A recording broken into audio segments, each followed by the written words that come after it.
Good day, everyone. This is Pineleaf News, and welcome to DDO Players News, where we take a look at the latest news in DDO. And here at DDO Players, please welcome my co-host from Ravenloft, Draculetta. Hey everybody, how's it going tonight? All right, let's go into our game news, and there isn't much. We have a hotfix for our latest update. And what's in this hotfix? There wasn't a lot this time around. Let's see, looks like 1, 2, 3, 4, 5 things. Cargo hold airship amenities will now be purchased at an NPC located in the lowest level of the guild airship. His name is Dagobah, the second mate. Amenities can no longer be purchased by double-clicking on the amenity space. Placement of amenities remains unchanged, though. They also fixed an issue that could cause players level 20 and higher not to be able to acquire or reacquire the raid, the Mark of Death. Corrected an issue that was causing some cosmetic armors not to display properly after being created with the Mirror of Glamoring.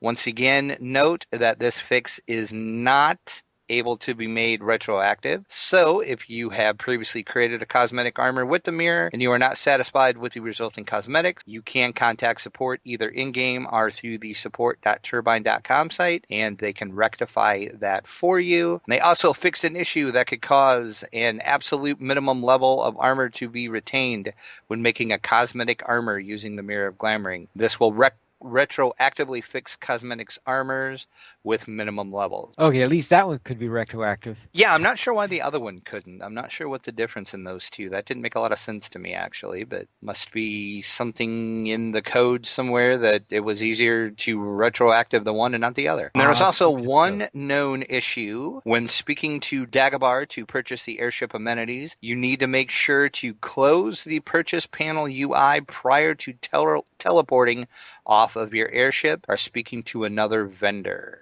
Apparently it bugs out, so just remember, if you do purchase a amenity, make sure you click out of that UI and close it out completely before you speak to another vendor. And I'm assuming that will get fixed in the next patch. We would hope so. All right, then let us head into our site news. Since that's it for actually, no, we want the store sales, of course. I forgot the store sales. That's right. How can you forget the store sales? Store sales, yes, the store sales, of course. What's on sale? Free sample of the week through October 16th is a small jewel of fortune ×1.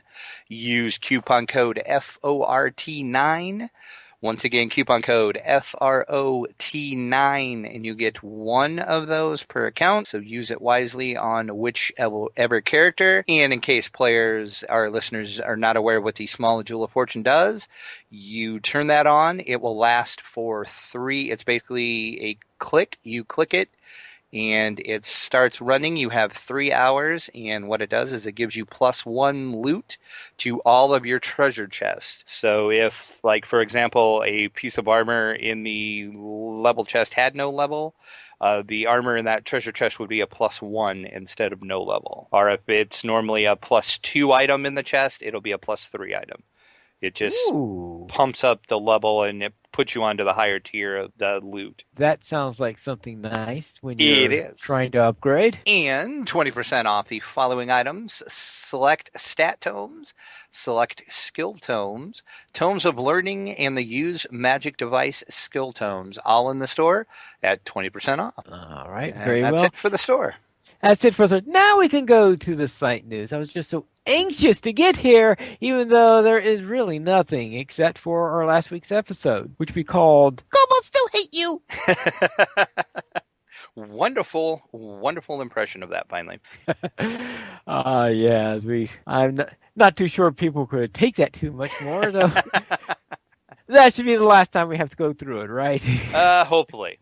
Hopefully that will be the last. We'll see. We do love the Kobolds Still Hate You, though. So yes, but that was our last, and of course that was last week's episode. So if you are new to our program, remember we have 2 previous episodes. Episode 1 where we introduce ourselves and roll for initiative, and then episode 2 where we learn that Kobolds still hate us. And ending in the chat says, please don't ever say or play that again. All right. Very well. Then we'll go to News Beyond DDO, but I don't think there is any, is there? There's just not a lot going on with 5e right now. It's Right. basically everybody's waiting for the DM guide to come out. The monster manual just came out. Right. Yeah. In fact, actually, I picked up my monster manual while at a convention over the weekend, so I have my monster manual for 5th edition now. Have you looked through it at all yet? I just did a little bit of browsing. I haven't done any in-depth reading of the thing, so I I've must say that Wizards of the Coast have stepped up in the art department. The art in the new monster manual is amazing. certainly went through quite a bit here in order to do this. Ooh, that's yeah, that gold dragon is lovely. They have really stepped up in the art department.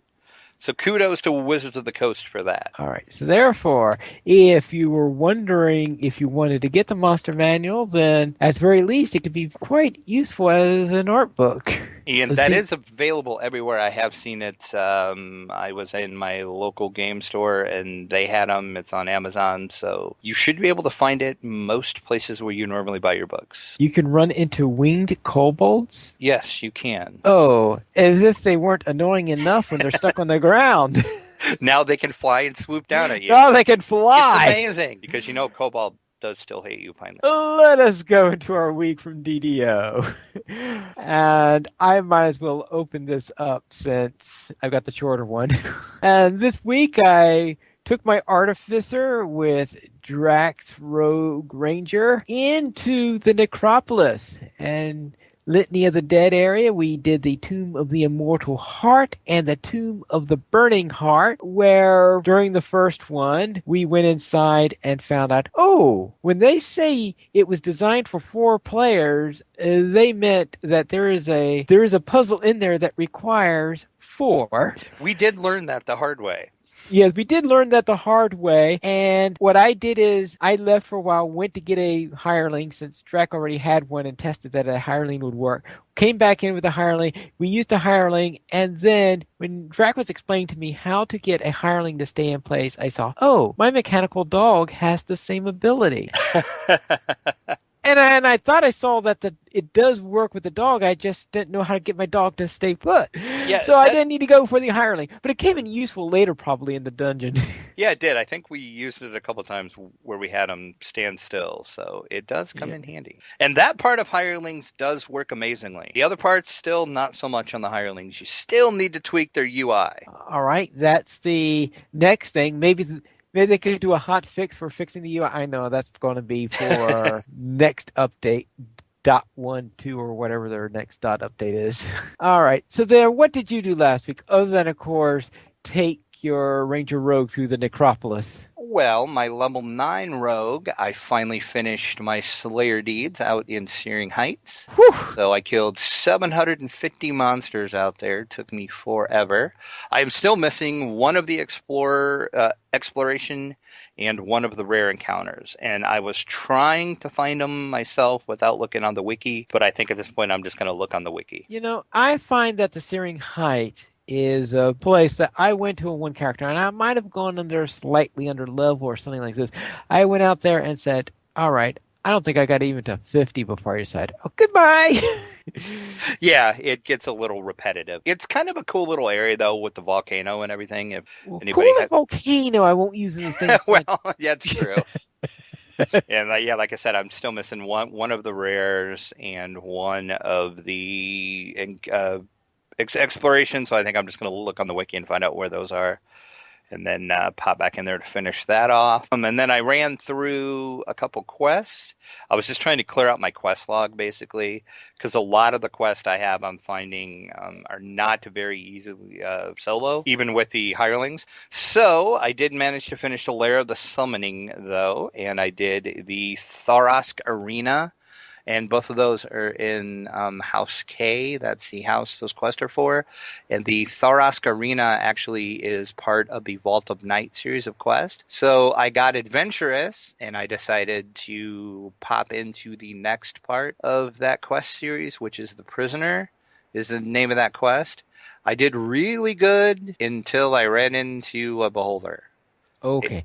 A Oh, who's? CR14 beholder, I might add. I do have to ask you though. Who's number two? No, who's number one? Yeah, who's number one? Oh boy, I'm getting my quotes mixed up. Yeah. You lost me. I lost you completely. Okay, you Y- never saw a series called The Prisoner? no, I didn't. Oh, I've heard of it, but I've never watched oh, it. you have got to see that at some point. Well, I guess I will. All right, very well. Okay, you can continue then. Anyway, so I got like completely annihilated by a beholder in about 4 hits. It was pretty ugly, which doesn't shock me because, like I said, I'm only level 9 and it was a CR14 beholder. And it scared me to death when I ran up and I saw it. And his eyes looked straight at me, and the searing ray came out of his eyes and hit me. And I lost like 4 levels immediately with 1 hit. And I'm like, yeah, I'm dead. This is not going to end well.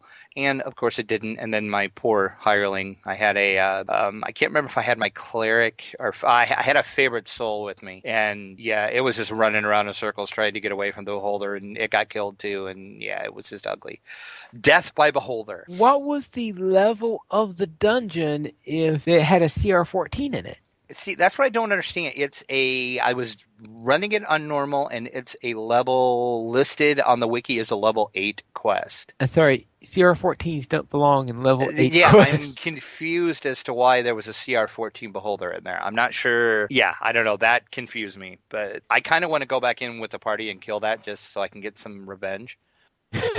I can understand.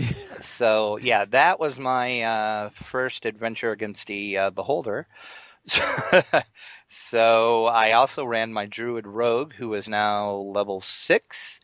Basically, all I did on her is I finished the Waterworks Slayer, 400 to 400. That was a lot of kobolds. I'm over killing kobolds at this point. Actually, I just remembered, of course, something that we forgot to put in our What's list, and what's that that? was the challenge we did. Oh, that's right. I completely forgot about that myself. You can talk about how well we did at that.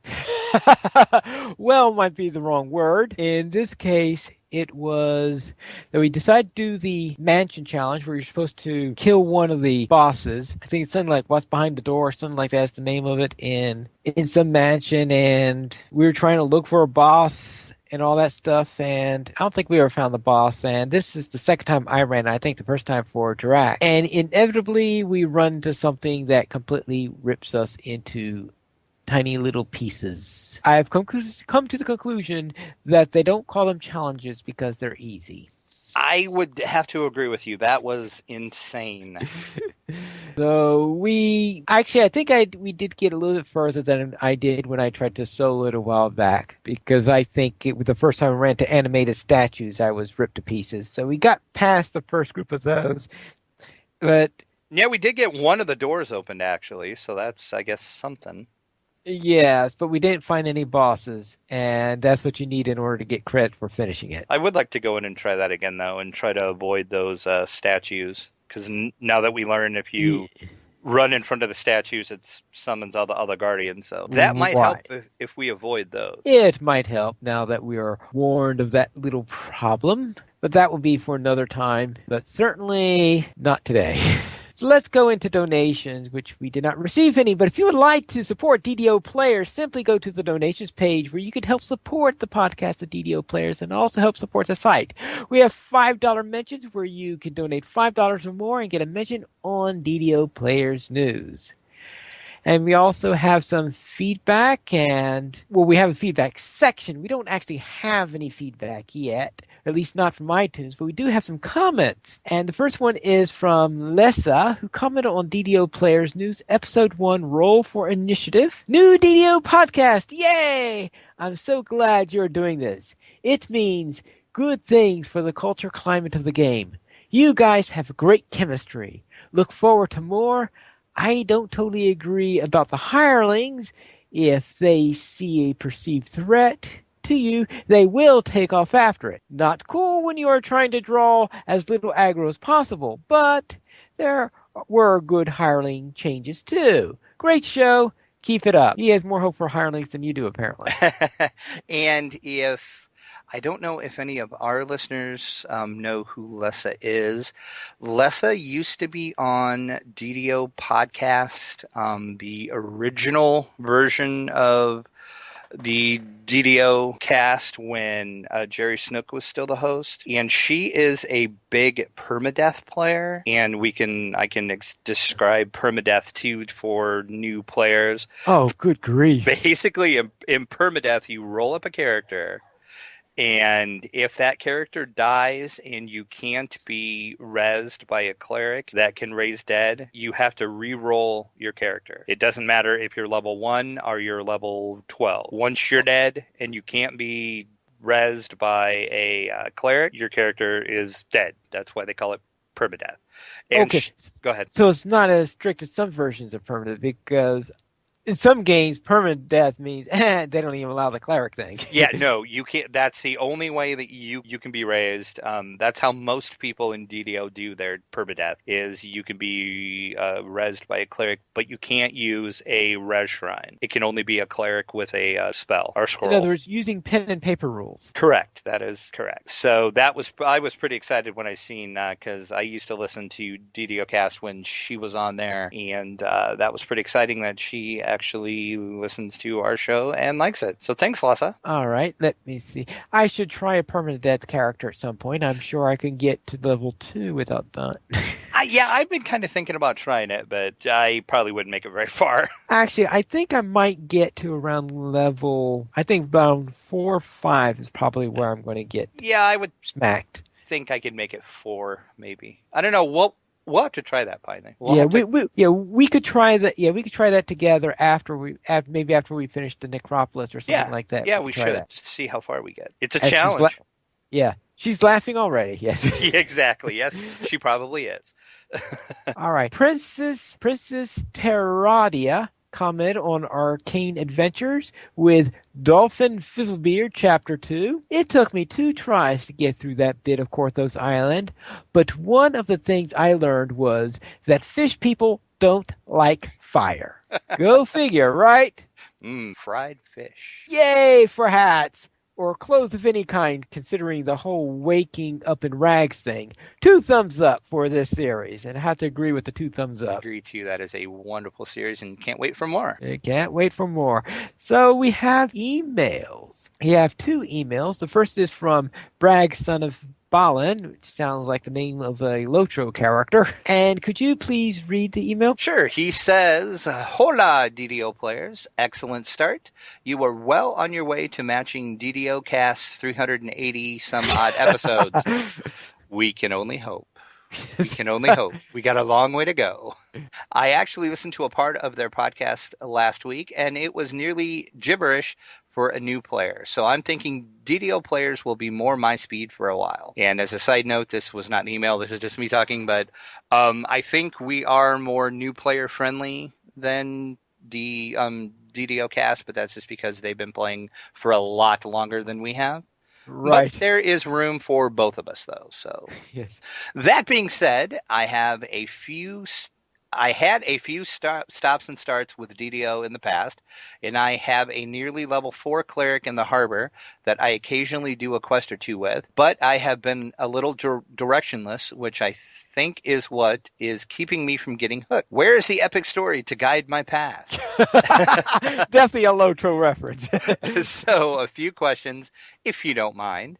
And if some of these are better addressed as segments sometimes in the future, that is fine too. One such segment might be called, What Crap Should I Keep? My bags are filled with stuff I don't really know what to do with.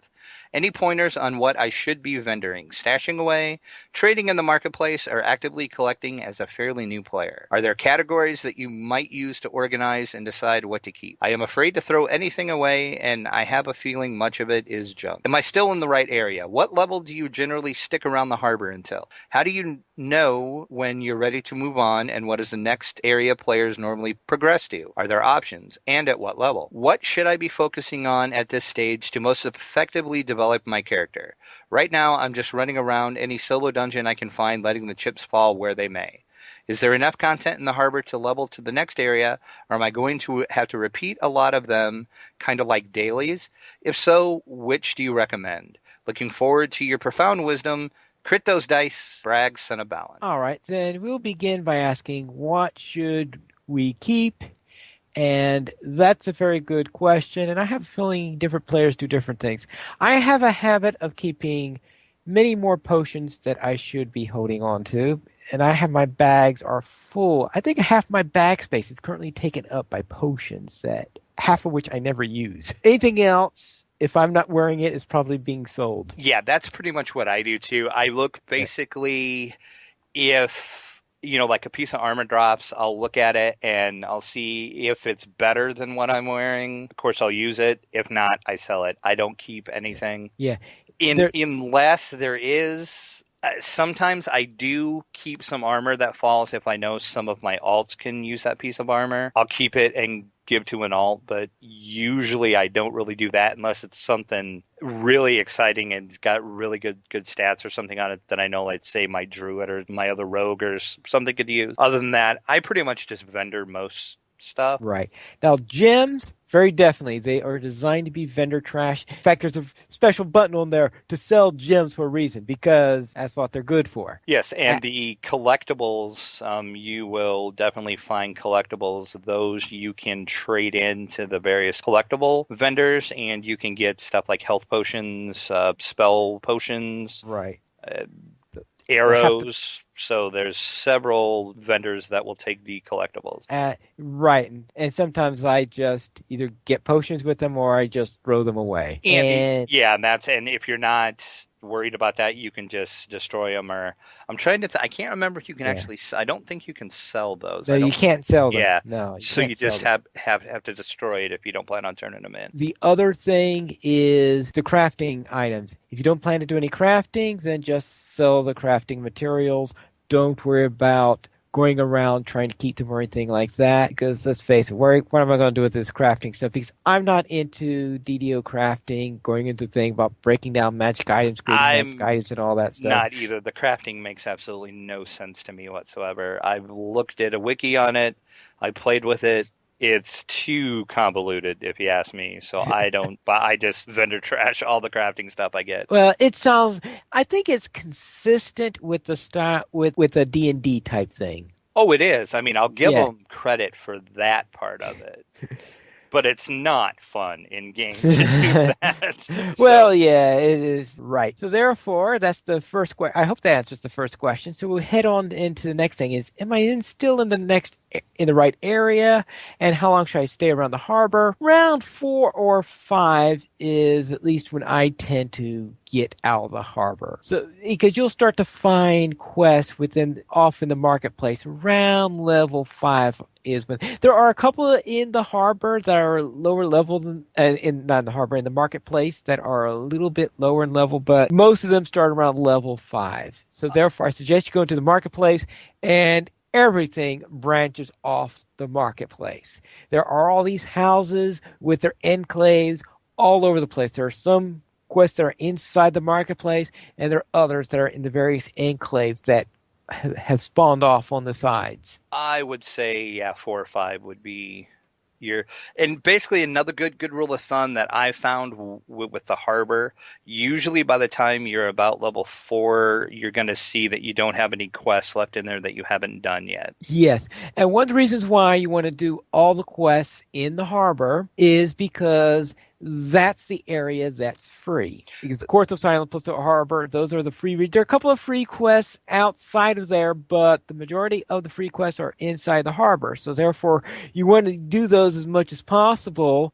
Because anything that's in the marketplace, at least 99% of it, I think, is all requires you to buy the area, unless you're VIP, of course. That's a very good fact. I didn't even think about that until you brought that up, but that is an excellent point. So I don't know, because by the fact that you haven't done much, I'm assuming that you're not VIP at this point. So that's something to consider, is to get as far as you can before going to it. And then you have to decide which items, because instead of buying in regions like you do in Lotro, you buy in quest packs. Now, there's a group of related quests. For example, there's something like the Guard Syndicate or something like that. You remember the name of that syndicate? Sharn Syndicate. Yeah, the Sharn Syndicate. Thank you. Yes. And the Sharn Syndicate, for example, that's one of the lower level ones, which is for the coin lords. And the idea is that you do a series of quests all throughout the marketplace. And those are about level four, around level five-ish quests, if I remember correctly. And And so there's therefore, you buy the package, you get to do the quest related to that. And it's a very nice one to do because the reward after completing a certain level of faction with the coin lords, who are the one your benefactors for that particular quest, is another bag. another good one too is the Seal of Shantakor. That's another one that's a series of quests, and that is also for the coin lords as well. So that's another one that I would suggest for around level five ish as well. Once you hit the marketplace. Right. So those are two good ones. So I would suggest looking for any free ones in the marketplace and then trying those two in particular so you can get that extra bag. Just remember though is that the seal and the in the syndicate are of course you need to spend turbine points in order to pick up those quests. All right, so now let's head on to the third question, and that is what should I be focusing on at this stage to most efficiently develop my character? Right now, I am just running any solo dungeon I can find and letting the chips fall where they may. Is there enough content in the harbor to level to the next area, or am I going to have to repeat a lot of them, kind of like dailies? Well, that probably depends on whether or not you're VIP and whether or not you're getting enough XP from what you're doing. And let's face it, I go around running just about any dungeon. Now, you don't only have to run the ones that are labeled solo because dungeons tend to be scalable. So unless they have red marking saying this is a challenge that requires more than one person. Exactly, yeah. And they'll say it's like an extreme challenge. A balanced party is recommended. Those you definitely want to skip. And you can also hire a hireling. Yes. Don't be afraid to do that. And then just make sure when you're going into the dungeons that you're picking normal. And as long as you're, I would say, like if the dungeon is, let's say it's a level 3 dungeon and you're level 3, with a higher, well, maybe even without a hireling, you should probably be able to do the dungeon, even though it's not a solo dungeon, because DDO does have dungeon scaling, so it tends to scale the monsters, levels, and challenges based on how many people are in your party. Right. Now, a hireling does count as a member of your party, but they only count roughly half of a person since they only have half a brain. This is true. So yeah, so that's, you can just, and don't be afraid to try a dungeon. Just, like we said, just skip the ones that say it's an extreme challenge, because those, unless you're a really good player and you know your class and you're really good at the game, I would say you're not going to be able to solo them. I'm sure there's people that can solo them, and I say good on them for it, but I couldn't do it. I've tried a couple of them, and yeah, it was just a nightmare, and I just got slaughtered. So I'm like, okay, I'm apparently not a very good player. But I have fun. That's what's most important. That's what's most important. All right. So I hope that answered your question on that. And I would just say that I would say go whatever catches your fancy. At least that's what I do. I don't know. You do anything different, Track? No, that's pretty much what I, and like I said, just don't be afraid to try things. Just like that one I did today.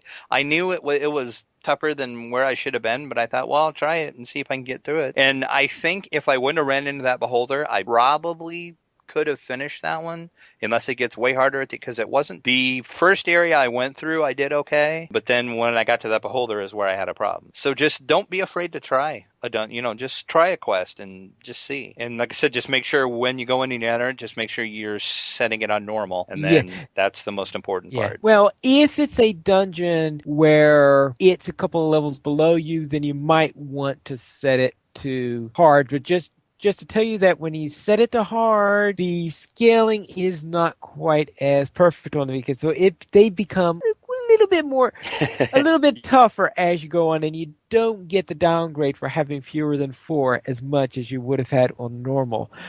So therefore, when you're soloing, yeah, we have ran some dungeons that we put on hard that we thought we wouldn't have a problem with, and it's like it's tough. It's tough. And especially since they sometimes get some tougher skills that they don't have in normal. For example, a number of the witch doctors in some of the dungeons in the harbor, they don't have a hold person when you're at normal, but they pick up hold person when you are in hard mode, and hold person is a real pain to have on you. All right, so let's go on to our second letter then. And this is from Barnabas. Hello, DDO players. I am a new player to DDO, and I have a few questions. First, is there any plan on having a DDO Players Guild? I learned from my Lotro experience and made my tune with the last server on the list, Kenneth. How do you make a multi-class character? Do you need to be premium or VIP? I tried unsuccessfully from the player creation screen. Thanks you for your help. So we'll begin at, is there any plans on having a DDO Players Guild? Oh, that'll be tough seeing how we both already have our own guilds. Yeah, I was going to say, no, there is no plans to actually have an official DDO Players Guild. Because Pineleaf and I both have already had guilds that we had started when we were previously playing the game, and we don't want to lose any of the guild experience that we have gained. I can't speak for Pineleaf, anybody joining my guild if they wanted to, and I'm sure Pineleaf, are you the same way? If a listener would want to join your guild, could they? I shouldn't have any problem. What's the name of your guild? Carpathian Mist. All right, you're the Carpathian Mist, and I'm the head of the Scarlet Skirmishers. So that is an option. I guess if we would get a ton of players asking for it, I guess I wouldn't be opposed to creating an alt or something and creating a new one. But right now, I'm going to say no, we have no plans to create an official guild. But we have the Pineleaf and I both have two that you can join, so we'll give you that option. How's that? All right. Second question is, how do you make a multi-class character? In this case, is when you reach a new level, go to a class trainer of another class. Instead of your own class trainer, go to a different class's class trainer and train up a level in that class, and you become multi-class. So it's just that simple. There are no special rules or restrictions on doing it. Anyone can do it. Just go up and choose another class the next time you level up, and you get level 1 in the new class. So it's very easy to do. There are nothing in there. I believe you're not allowed to have more than 3 classes at once. That's the only restriction. That's correct. Yeah, you can multi-class into 3 if you would like. Yes.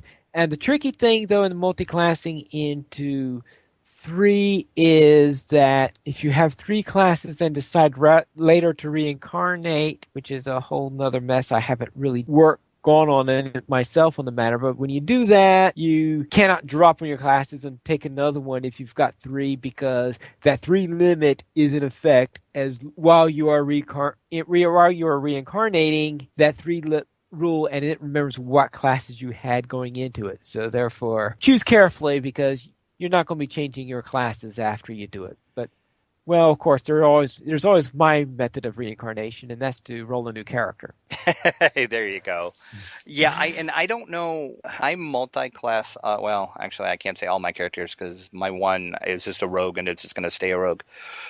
But I can't see why you would want to multi-class into 3. I can't really see why that would be a benefit at all. I'm trying to think of some combination that would be a benefit for you to do 3, and I really don't see any benefits to it. Can you think of any why you would want to do like a 3 class, Pineleaf?